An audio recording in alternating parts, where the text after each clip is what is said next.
सही में जो नीड है ना युवाओं की, उस मुद्दे पे अब मतदान होने वाला है और युवा जागरूक हो चुका है। राजकिशोर चौधरी को चनपटिया से मनीष कश्यप क्या करेंगे? बिहार में जहां जातिवाद का है, जात जमात भात पर वोट पड़ती है, क्या आप मानते हैं कि प्रशांत किशोर की बातों को लोग मानेंगे? मंदसौर से अगर एजाज हुसैन को अगर मिल जाता है टिकट तो कंफर्म है कि वो निकल रहे हैं, क्योंकि मुस्लिम बहुल आबादी वाला जगह है वो। मुकदमे है वो सब फंसाया गया है मनीष जी को। किसको मिलना चाहिए टिकट? मनीष कश्यप को।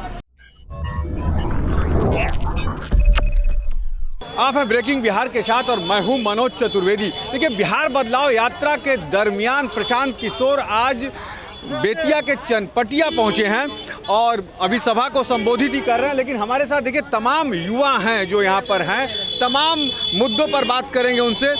एक बात बताइए, क्या बिहार में बदलाव होना चाहिए? पहला सवाल। एकदम बिहार में बदलाव होना चाहिए। हम कहेंगे कि देश में हर जगह बदलाव होना चाहिए, क्योंकि बदलाव प्रकृति का नियम है। जब प्रकृति बदलाव कर रही है तो हम युवा होके और नागरिक होके भी हम चाहते हैं कि बदलाव हो।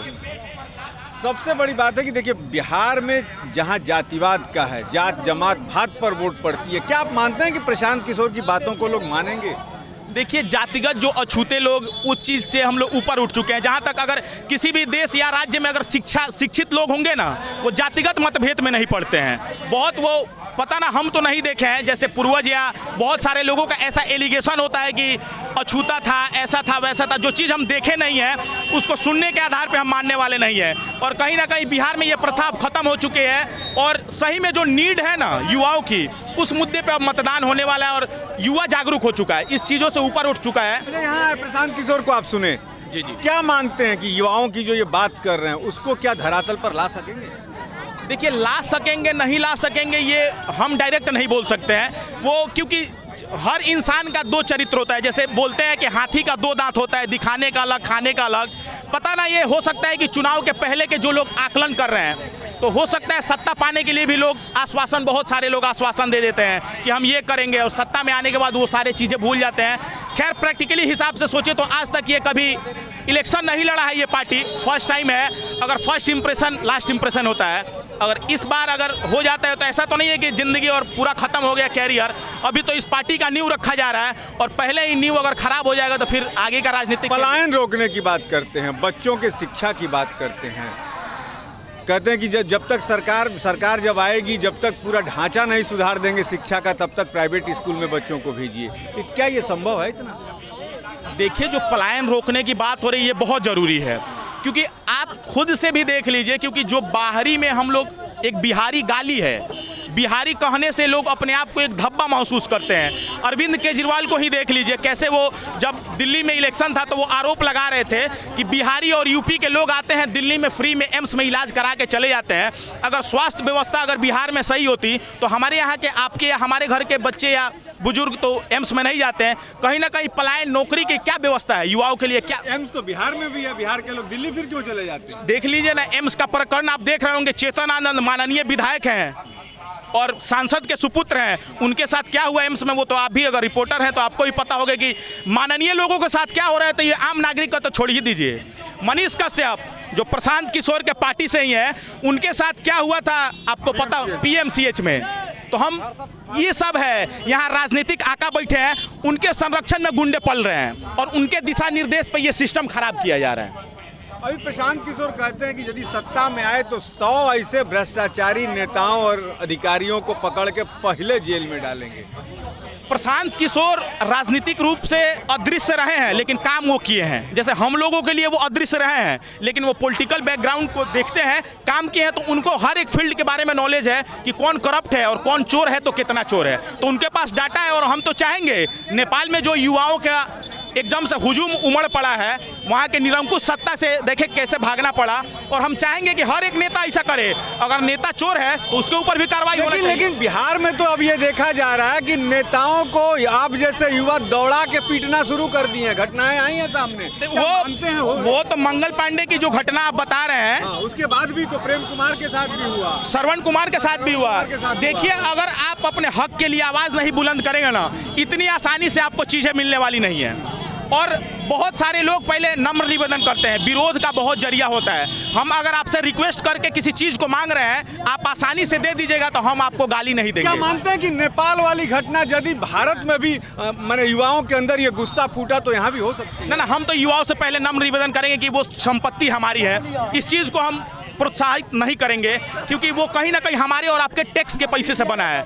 अगर उस चीज़ को हम क्षति पहुंचाते हैं तो समझिए अपना गला घोटने के बराबर है। हम उस चीज़ के फेवर में नहीं जाएंगे, लेकिन युवाओं के लिए अगर कुछ नहीं होगा तो भटका हुआ और सटका हुआ युवा कुछ भी कर सकता है। एक अंतिम सवाल का जवाब दे दीजिए। युवा भी बटे हैं शराबबंदी पर, क्या कहेंगे? शराब खुलना चाहिए? अगर बंद होना चाहिए तो पूर्ण रूप से बंद हो जाना चाहिए। ऐसा नहीं है कि गरीबों के लिए अलग कानून और अमीरों के लिए अलग कानून। जैसे अगर आप फाइनेंशियली स्ट्रांग है तो आपको एक भी जेल नहीं होगा और आपको एक भी केस में नहीं फंसाया जाएगा जिसमें शराबबंदी लागू हो। लेकिन अगर कोई गरीब तबके के लोग हैं उनके ऊपर ये कानून स्ट्रिक्टली फॉलो किया जाता है, क्योंकि वो एक काक बोले हैं, उगाही का जरिया बन गया है। पूर्ण रूप से बिहार में शराबबंदी नहीं है और हम चाहेंगे कि अगर सरकार को सही में बंद करना है तो टोटली एकदम फुल स्टॉप लगा दे। चलिए, क्या कहिएगा? बदलाव होना चाहिए बिहार में? बदलाव होना चाहिए बिहार में, बदलाव होना चाहिए। बदलाव होना चाहिए जी। ये चनपटिया से किसको टिकट मिलना चाहिए? चनपटिया से मनीष कश्यप, राजकिशोर चौधरी को। राजकिशोर चौधरी को चनपटिया से? जी, जी। मनीष कश्यप क्या करेंगे? ये तो पता नहीं, तो पार्टी बताएगी। पार्टी बताएगी। क्या अभी मतलब जो ऑफिशियल अनाउंसमेंट है हुआ नहीं है, तो हम कैसे बोल सकते हैं एजाज हुसैन को मिलेगा कि प्रशांत किशोर को मिलेगा, चाहे मनीष कश्यप को मिलेगा, ETC किसी से हम। जीतने वाला कौन होगा बताइए? तो यदि जीतने वाला है, अगर जीतने वाला है जौन सौरा से अगर एजाज हुसैन को अगर मिल जाता है टिकट तो कंफर्म है कि वो निकल रहे हैं, क्योंकि मुस्लिम बहुल आबादी वाला जगह है वो, और मुस्लिम एक शेख बिरादर है एजाज हुसैन, उनको मतलब स्पष्ट रूप से लोग वोट देगा। क्या कहिएगा? बदलाव होना चाहिए? बदलाव होना चाहिए एकदम। अब की जौन स्वराज बदलाव करेगा पूरे बिहार को। चनपटिया से किसको मिलना चाहिए टिकट? चनपटिया से वही एथी जी को मिलना चाहिए, मनीष कश्यप जी को। मनीष कश्यप। मनीष तो मनीष कश्यप के ऊपर भी तो सब तमाम मुकदमे वगैरह हैं। प्रशांत किशोर तो मुकदमे वाले। अरे झूठे मुकदमे हैं वो सब फंसाया गया है, फंसाया गया है मनीष जी को। किसको मिलना चाहिए टिकट? मनीष कश्यप को। मनीष कश्यप से। मनीष कश्यप हम लोगों को नौजवानों का नेता है। ठीक है। चनपटिया से किसको टिकट मिलना चाहिए? राजकिशोर चौधरी को। हैं? राजकिशोर चौधरी को। राजकिशोर चौधरी को। इधर को कह रहा है मनीष कश्यप। और राजकिशोर चौधरी को टिकट मिलना चाहिए। राजकिशोर जी सब कुछ करा रहे हैं, आज नहीं शुरू से 20 दिन का नाम ब्लॉक में रहे हैं, प्रमुख भी रहे हैं। तो मैंने मनीष कश्यप को नहीं मिलना चाहिए? नहीं, मनीष कश्यप को मिलना चाहिए, दूसरा जगह मिलना चाहिए। चनपटिया क्षेत्र राजकिशोर चौधरी का, राजकिशोर चौधरी यहाँ का है, उनका मिलना चाहिए। चलिए, तो बात अब क्लियर हो गई। यहाँ भी मतदाता बटे हैं। कुछ लोग कहते हैं कि राजकिशोर चौधरी को मिलना चाहिए, कुछ लोग कह रहे हैं कि मनीष कश्यप को मिलना चाहिए। लेकिन युवाओं ने ये जरूर ठाना है कि बिहार में बदलाव होना चाहिए। मनोज चतुर्वेदी, ब्रेकिंग बिहार के लिए।